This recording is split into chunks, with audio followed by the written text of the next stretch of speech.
Dressed to Kill is a horror suspense thriller that came out in 1980 that's written and directed by Brian De Palma.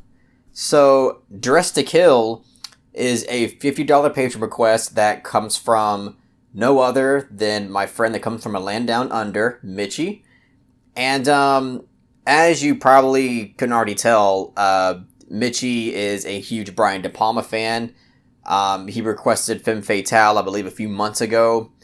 And when he requested Dressed to Kill, honestly, I'm just so conflicted about Brian De Palma at this point, because so far, out of all the De Palma films that I've seen, I'll see if I can name them off. Scarface, Carlito's Way, Body Double, Femme Fatale, Dressed to Kill, and Carrie? I think those are all the Brian De Palma films I've seen. I've seen Blowout, technically, but I saw that 5 or 6 years ago when I was in college, and my memory of it is a bit blurred and vague, so I don't really want to count that. I probably do need to watch that, because Blowout is a film that I hear is one of his best, or some people say it is his best.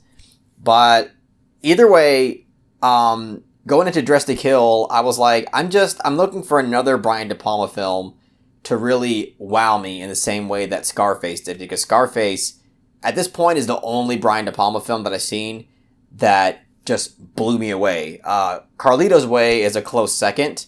That film is also pretty damn awesome in a lot of ways, but Scarface was the only one that I've seen from him that I'm just like, holy shit, this is a film. Now, after watching Dressed to Kill, I am happy to report that this film is pretty damn awesome, and I enjoyed it quite a bit. I don't know if I like it as much as Carlito's Way. It's been a very long time since I've seen Carlito's Way, but it could be on par with Carlito's Way.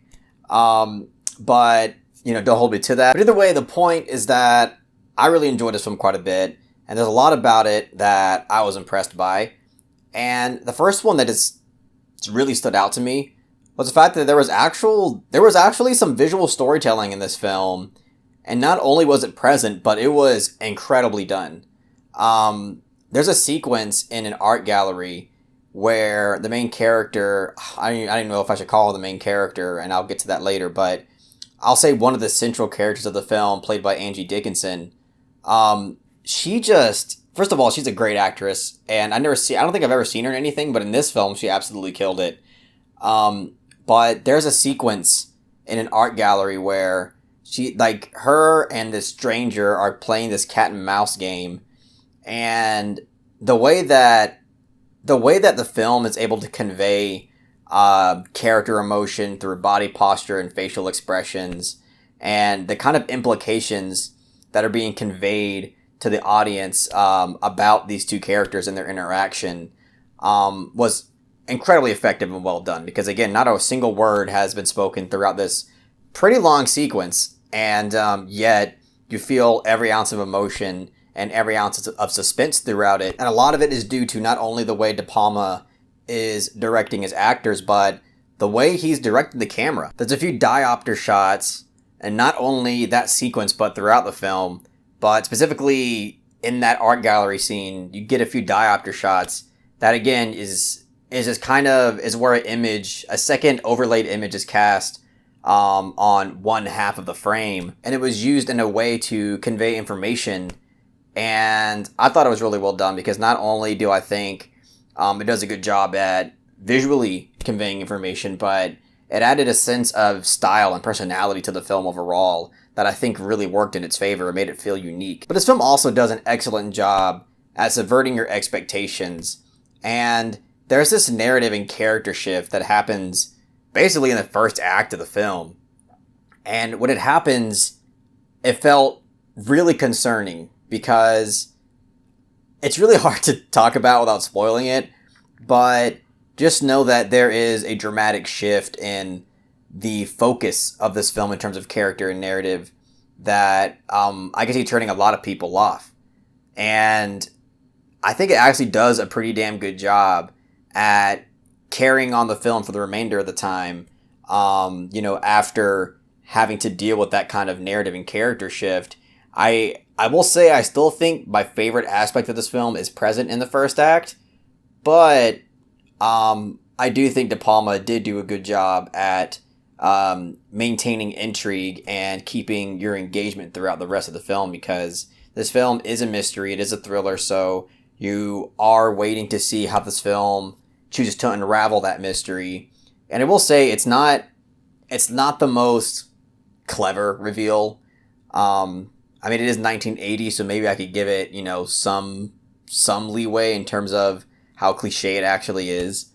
But in another way, you can tell that they're also trying to pay a homage to other previous thrillers and mystery horror films like Psycho, Alfred Hitchcock's Psycho, because the thematic content of this film does have a lot to do with identity, has to do with repressed sexuality, and I feel like I've watched like 3 or 4 films in the last 5 days that have to do with repressed sexuality. But speaking of sexuality, the opening scene of this movie, I mean, I think it's well captured and well put together, but the whole time I was watching it, I was just thinking like, bonk. Like, Brian De Palma, you need to go to horny jail for this one. I mean, it's not David Cronenberg level of horny jail or anything, and it's not like Brian De Palma is, foreign to capturing stuff like that. Body Double is horny jail the movie. But as I was watching, I was like, damn, you're really going for that erotic angle, aren't you? But yes, as I was saying, this film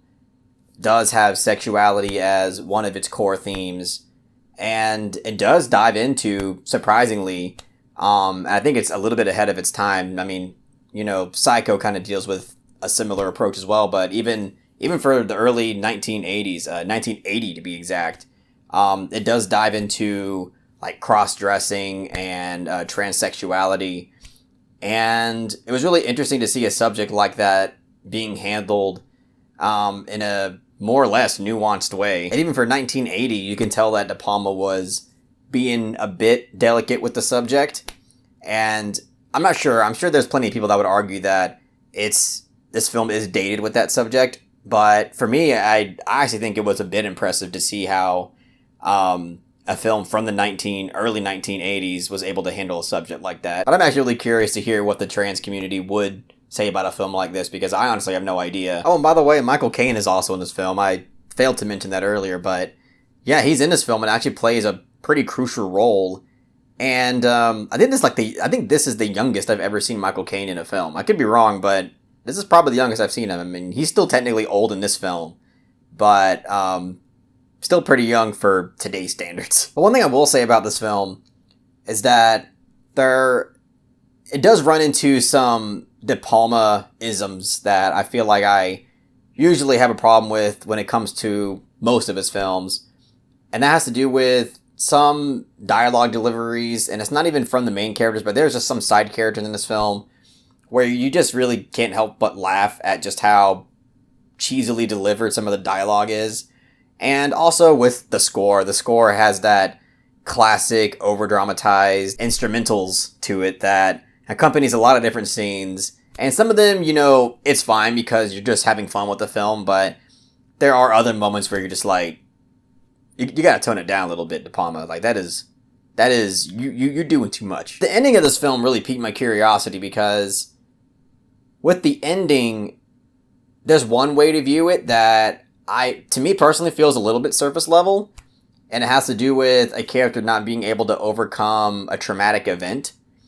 But there's another angle to this, and I feel like I wouldn't be stretching to say that there is something more deeper and interpretive going on here.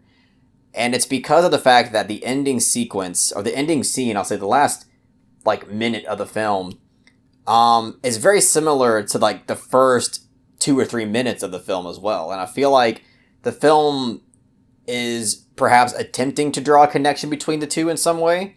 And there's perhaps a deeper element to it that I still can't quite figure out. For those who have seen Dressed to Kill, I am genuinely curious to hear what you all thought of the ending. Am I looking into this too much? Or do you think there's actually something more there that I'm just not quite able to grasp yet? But either way, I really enjoyed this film quite a bit. There were plenty of aspects of this film that I was seriously impressed by. And I didn't really expect to like it as much as I did, but I did. So I'm going to give Dressed to Kill a soft 8 out of 10. Yeah, I'd say that this is an excellent film to check out during October. Really any time of the year, but especially during the spooky season. I mean, it's not really like, it's not overtly a horror film. This is definitely more on the thriller, suspense, mystery side, but there are horror elements to this film, and I think it would fit in quite well. But anyway, that's all I gotta say about Dressed to Kill. If you really enjoyed what I had to say about the film, please give it a thumbs up and share it amongst your friends. And don't forget to subscribe to the channel to be updated on more film-related content.